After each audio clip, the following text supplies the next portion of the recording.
Thank you, and welcome to today's webcast. My name is Fiero, and I'm joined today by my colleague, Matt Harrison. Matt and I are business intelligence and analytics consultants here at Thorogood, and we've drawn on our Tableau experience and expertise to bring you today's presentation. You can also feel free to get in touch with us via our contact details on the screen if you wish to have a longer discussion about today's topic. We will share our contact details again at the end of the presentation. So today we'll be going over the following topics. First, I'll be giving an introduction to Thorogood and then diving into Tableau Prep. I will then hand it off to Matt, who will be sharing the latest Tableau release updates and features coming soon to Tableau. Now, for those of you who don't know about Thorogood, we are an independent global professional services firm specializing in business intelligence and analytics strategies, solutions, and services with a keen focus on our customers. We recently celebrated our 30th anniversary, and we are a global company with offices in New York, Philadelphia, London, Bangalore, India, Singapore, and Sao Paulo, Brazil. All of our consultants are recruited and trained in the same way to develop a unique mix of skills, blending business understanding in the form of industry and functional expertise, with strong technical aptitude and a deep understanding of analytical tools and techniques. We offer a full range of BI and analytics services, including strategy and roadmaps, requirements, design, implementation, and training and support. Our clients typically span 4 data-rich verticals: consumer goods, pharmaceutical and health services, banking, and insurance. Our clients are some of the leading organizations in these sectors, and we take a lot of pride in the long-standing relationships that we have fostered with some of the names that you see here. Now, in terms of technologies that we work with, we're an independent consulting firm, meaning we don't work with one specific technology. We do, however, work and partner with many of the key players in the market in order to provide our clients with the solution that best suits their needs. Our Tableau practice and partnership was initiated back in 2012, and it's been an exciting ride. Since that time, we've established Thorogood as a member of Tableau's Partner Advocacy Board, a strategic alliance partner in Tableau's Alliance Program, and we were previously named Partner of the Year in Europe, Middle East, and Africa region. We have over 85 consultants with Tableau development and delivery experience, including its integration with other technologies such as Salesforce, Teradata, AWS, and many more. So now the first topic discussed in today's webcast is Tableau Prep, or as others may know it, Project Maestro. I will be giving a background of what it is, how it can effectively be utilized in your organization, and then providing a demo for better context. So before diving into the updates and the demo, I first wanted to give a brief overview of the product suite offered by Tableau. Now, Tableau can be broken down into 4 major offerings. The first offering is the Tableau desktop, which I believe many people today are familiar with. The desktop offers an on-premise tool for users to create dashboards and reports in an agile environment while supporting self-service analysis of their data. Next is Tableau Server, which is a web-based visual analytics platform enabling collaboration amongst users along with mobile reporting.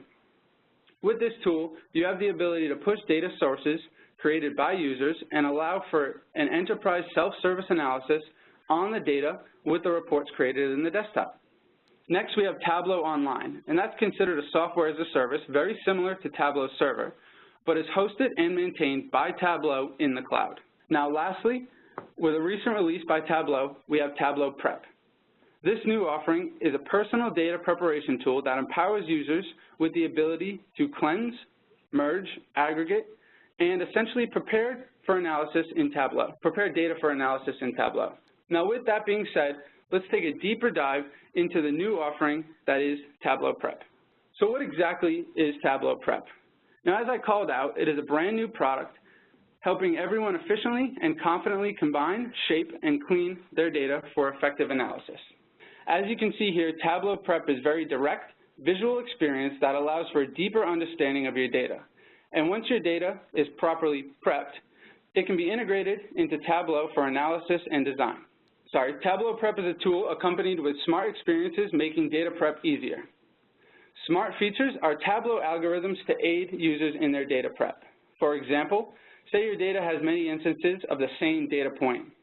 Take, for instance, account name as a dimension. And then that data needs to be grouped. Tableau Prep can utilize what is called a fuzzy clustering algorithm, turning these time-consuming repetitive tasks such as grouping or cleaning up the data by punctuation into simple quick tasks. Now, as mentioned, this offering seamlessly integrates with Tableau analytical workflow. The final output of Tableau Prep is what is known as a hyper extract, and with this you have the ability to incorporate the data into a dashboard or ingest it directly from the extract. Data prep has always been a pain point as it can be very time consuming, and I strongly feel Tableau has done a great job addressing this issue with this offering.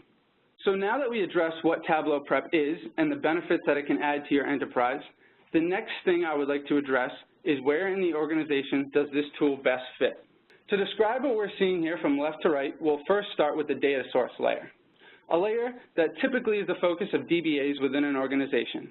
Here is where all the data eventually feeds into your Tableau reports, and this is where it's stored. Now, as you can see, data sources can be multiple types. Some listed here are files like CSV and Excels, and warehouses both on-premise and in the cloud. The next section is where Project Maestro or Tableau Prep falls into place. This section is properly named Data Prep and Authoring Layer, and while you can create reports off of the data source layer directly, Tableau Prep allows for the cleansing, combining, and shaping of that data to best suit your reporting needs. Now, the reporting layer is next, and here is where the hyper extract from Tableau Prep is located. Now, you can see from the arrows that this extract can be consumed and used to create visual workbooks or directly reported on in Tableau Online as a data source. And the last layer, which primarily business end users are focused on, is where the dashboards, reports, and data sources are viewed by a wider audience. So with all that being said, let's actually take a look at the new Tableau Prep tool. So what I'll be demoing today is Tableau Prep. And to give a little background on the demo, I'll be playing the role of an analyst at an insurance company, looking to analyze broker data for a specific branch that I'm working for. Now, with respect to timing, we did create this workflow on the data, but I'll be going through each step so that we can better understand what is happening from beginning to end. So now I'm just going to bring up Tableau Prep. So what we're seeing here is Tableau Prep. And starting from the left, I'm going to first point out the connections. Very similar to what you see with Tableau, you have an array of servers to connect to or files from Microsoft Excel, Amazon Redshift, very similar, again, to what you see in Tableau Desktop. So after that, the first thing that I'm going to bring in is the broker file here. So you can see here by clicking on the broker file, we can see here in the text settings, I've selected it's a comma-separated field because I'm bringing in, again, a CSV. Going into multiple files, you can select a single table or a wildcard union. So what I've done here is actually select a wildcard union, and here in the matching pattern, I've selected broker 0 and then with the little star, .csv. And what that does is it shows you what's included in the file. So in this location, I have multiple broker files from from broker 1, broker 2, and broker 35. And you can see here, by doing this wildcard union, I'm able to bring in all 3 CSVs at once. Now, I do want to note that the CSVs will have the same columns and file headers. That's important that you need to note. And the next thing is data sample. I feel like this is actually very useful because you can see what the data you're bringing in is and sample values that are associated with them. So over here to the right, for instance, we have the field name broker code, and you can see here some of the sample values like B001 or policy number, and you can see the policy numbers from some of the samples that you're going to be seeing in your file. Now, you do have the ability, and it's, again, simple clicking in the tool to add branches, insert steps, aggregates, pivots, joins, and unions, as well as outputs. And we're going to get into some of those today. So after loading in my broker file from broker 1, 2, and 35, the next thing I want to do is actually clean up that data. So we can click here on the clean step. And you can see here 3 changes that I made. So we have 2 group and replaces, and then lastly, we have a filter on our date. So let's look at the group and replace on city. So after clicking on that, we can see here this little notification that says one group and replace transform applied. So I can actually click on that and edit it. And then what I'm going to do here is I can see that Birmingham has actually been grouped with these 4 members. And you can see here, as users enter in Excel files, sometimes there's spelling mistakes or an extra comma or punctuation, or some users get even specific and give a region. So what I'm going to do now is actually ungroup that to show you how I went about grouping these Birmingham examples. So what you can do is click on Birmingham, and what I want to do now is actually group it. And you have two options. The first is pronunciation, and the second is common characters. So what I'll show you first is common characters. By clicking on the group by common characters, we can see here the example of what's being grouped. And you can see here the simple misspelling or misplacement of the G and N in Birmingham. Next, which is the one that I applied, is the pronunciation. So by clicking on pronunciation, this is referring to that fuzzy algorithm that I mentioned earlier, where you can see now that Birmingham includes the little spelling mistake we saw with the spelling, but also it includes Birmingham, spelled quite differently, and Birmingham West Midlands, the more specific example with punctuation. So now I can click Done here. Now the next thing I wanted to note was the filtering option that you can apply. And what we did here was apply a filter or a measure to the filter date. So you can see here it's very similar to Tableau when you create a measure. Same syntax is used. And what we did here is kind of exclude dates that are beyond 1900 and that don't have a null. And this is important because you don't want to bring in erroneous data and report on it. We don't want to have data with no start dates or data that's, say, in the 1800s, as it just wouldn't make sense in this case. So now the next thing here is I'm bringing in another file called broker MDM, and we can think of this as our ratings data. So it's joined on broker code, and what we have here is the 2016 and 2017 ratings for our brokers. Again, very important information in the insurance industry, so we can see how our clients are doing and how the brokers are doing. And again, you have the ability to bring in the text settings, the multiple files. You can see here it's just a single table, so I'm just bringing in broker MDM. And then again with the data sample. So you can see here the ratings, AA, AAA, AA+. And the goal with bringing this in is to join it to those three CSVs, broker 01, 02, and 35 that we brought in earlier. And to do that, I did a join. You can see here you have an inner join, but you also have the ability to choose a left join, a left outer join, a right join, right outer join, etc. Now the unique thing about this here is it shows exactly what's included and excluded. So you can see here we have 179 rows based on this join result. However, we can see here 95 actually get excluded from this clean step here, which includes our broker 01, 02, and 35, and 4 rows get excluded from broker MDM. Now, looking at the join clauses, you can see here we have broker 1 and 2 being brought in, and broker 1 and 2 being brought in MDM. And since we're doing an inner join, it shows like things. What's useful here is that it shows what's not being included. So I can see here, even though I brought in broker 35, it's not in the MDM file, and that kind of raises a red flag and kind of makes me think, oh, maybe I should go and talk to whoever gave me this file and say, why isn't broker 35 included? I need that to be included and able to effectively report on this broker. Other things I want to point out is here's the join results. So you can see here, for instance, the broker code, we have 1 and 2 being brought in, which signifies 1 and 2 over here. But you also have the broker names, the ratings, as well as the code and other things to show. And what I want to point out here is if we look at policy number, so these are the policy numbers that are associated with it, and the bar kind of shows the magnitude of how many of those values are being reported on. So we can see here 95 values fall in the range or the bin, 650,000 to 660,000. Again, just a high-level overview, but very useful in case you're looking for information maybe around the 500 range and you're wondering why isn't that there, you should be expecting it there. It causes you to go back and maybe talk to those brokers and see, hey, what's going on here, why aren't we including this?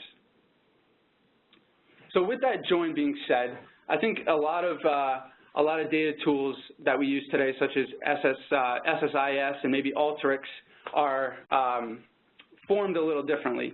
So you can see here with Tableau Prep, it's a very linear progress. You start from point A, you make your changes along the way, and you end at the output at point B.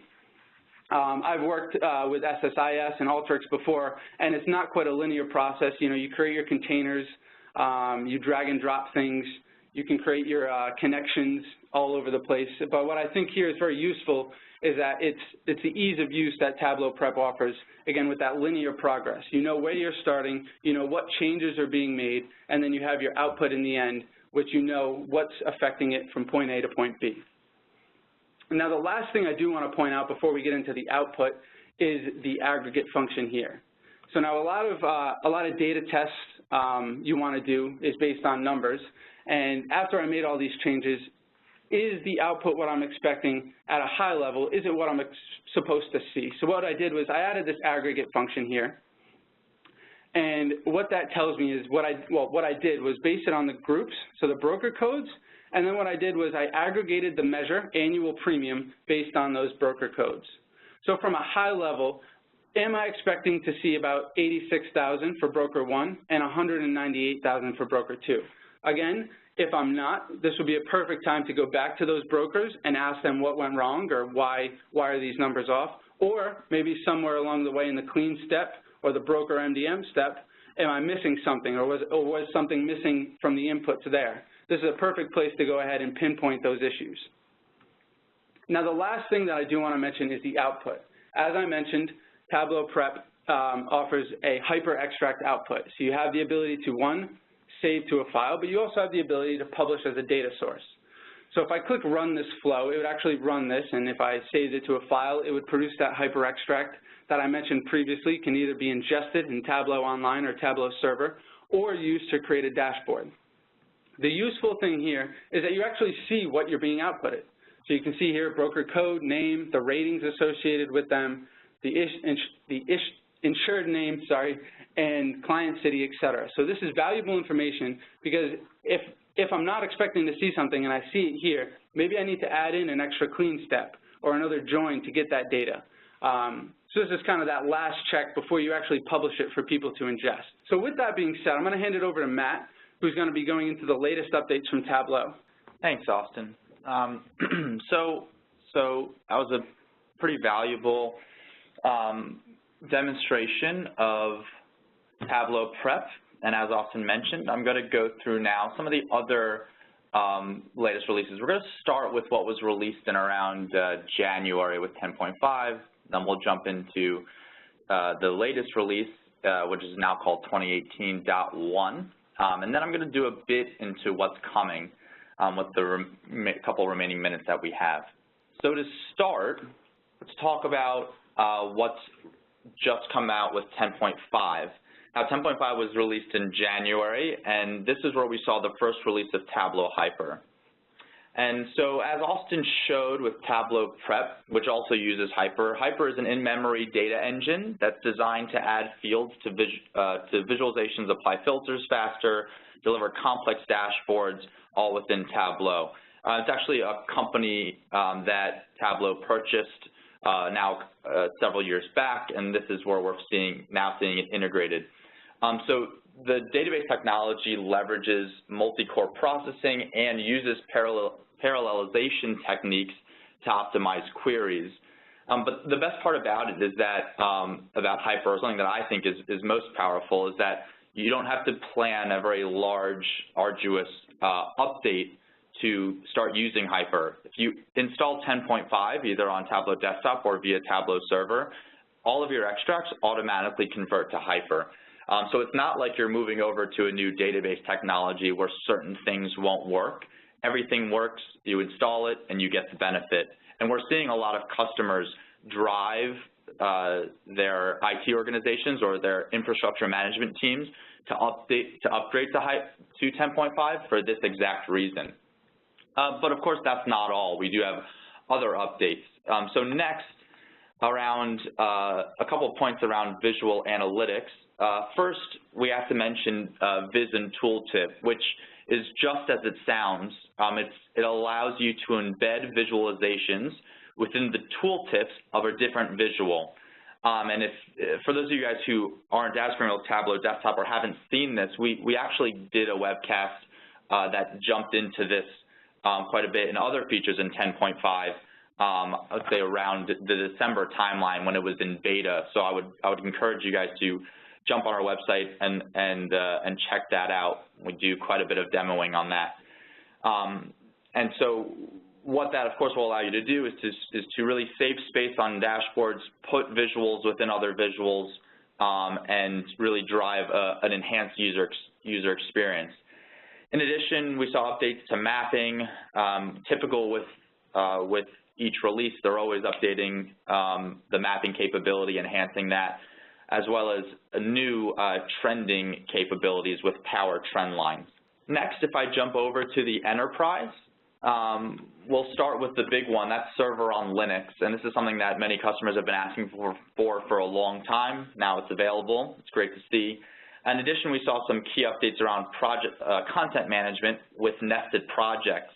And nested projects, really, in other words, is now you really have free reign over Tableau's content hierarchy. So for those of you using Tableau Server or Tableau Online and who have struggled with managing where to put different content, maybe wanting just one more level in that hierarchy of content, so to have like subfolders like you would in like a Windows file folder, you can do that now, and it's quite robust. You can do permissions at all of those different levels as well. In addition, we saw improvements to web authoring, but I'm going to save that because we saw a huge advancement to web authoring in the next release for Tableau. And then finally, just some quick points around mobile, just a couple points. We have the ability to annotate and share, which is kind of like just marking up a PDF as you would on an iPhone. You can circle, highlight certain things, and then send that off to different people via email or other forms of chat like HipChat or Slack. All right, so that's 10.5, again, released in January, so now several months ago. And then the next release, which was released in April, is 2018.1.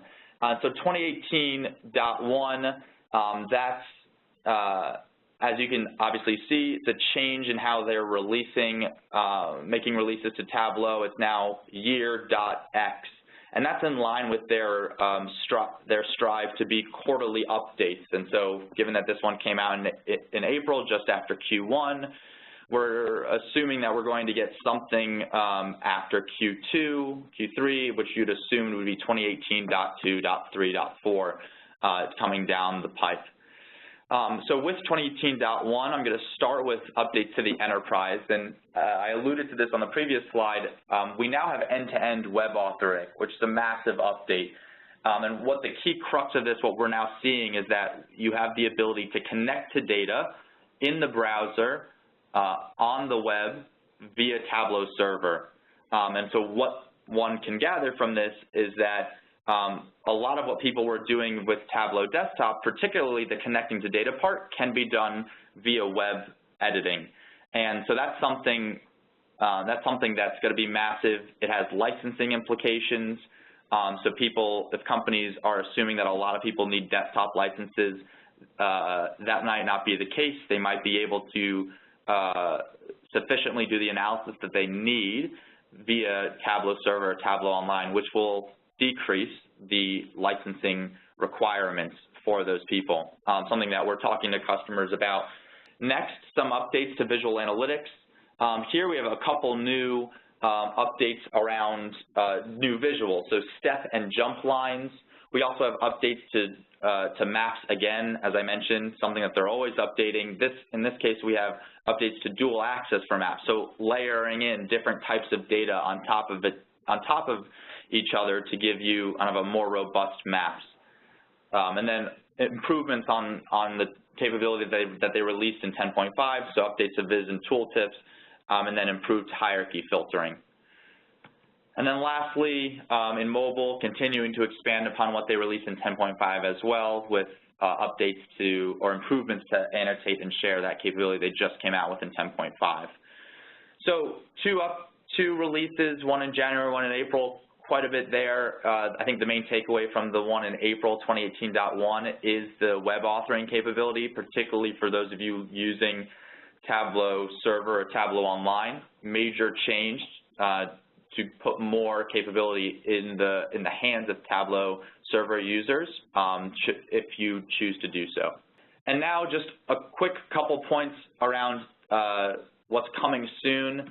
I think Tableau maintains what I think is a phenomenal coming soon website that updates with every release. They put out what's there. Anyone can join the beta program if they wish. You don't have to be a Tableau, I don't think you have to be a Tableau customer, you just have to be registered with Tableau, which means that you might get some emails from them from time to time.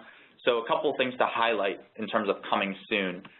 So first, Tableau Service Manager. So for my admins out there, this is a robust integrated service manager tool in which you can more effectively scale up and scale down directly within this service manager. I think for admins out there, they might find that certain aspects of managing the server are somewhat cumbersome when you have to go into the server itself to change things. This will change that. The idea is to make it much more integrated and flexible, and that's coming soon. It's in beta for those of you who are interested, so I would encourage you guys to look, or if you have questions, do send them across.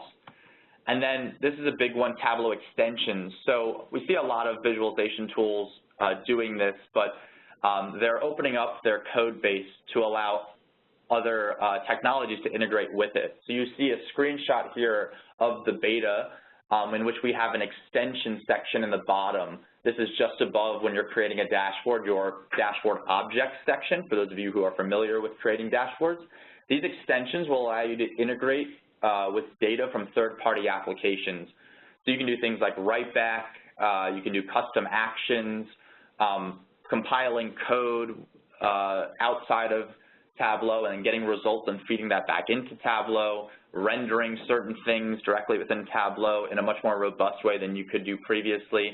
Really, this allows for deep integration with other apps, a major development and something that they're now going to open up, and you can even do this now, looking at kind of a developer or an extension library, so you can see all of these different visualizations and applications that you can integrate into your Tableau dashboards.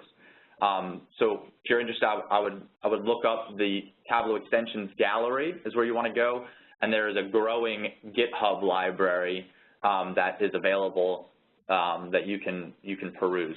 And this isn't it. Again, if you go on Tableau coming soon, there's quite a bit. I've listed a couple of them here. There are a lot. Spatial joins is another one that they're featuring pretty heavily that's in beta, but again, that's not all. You can go through a number of other ones at your own time. So a couple key takeaways.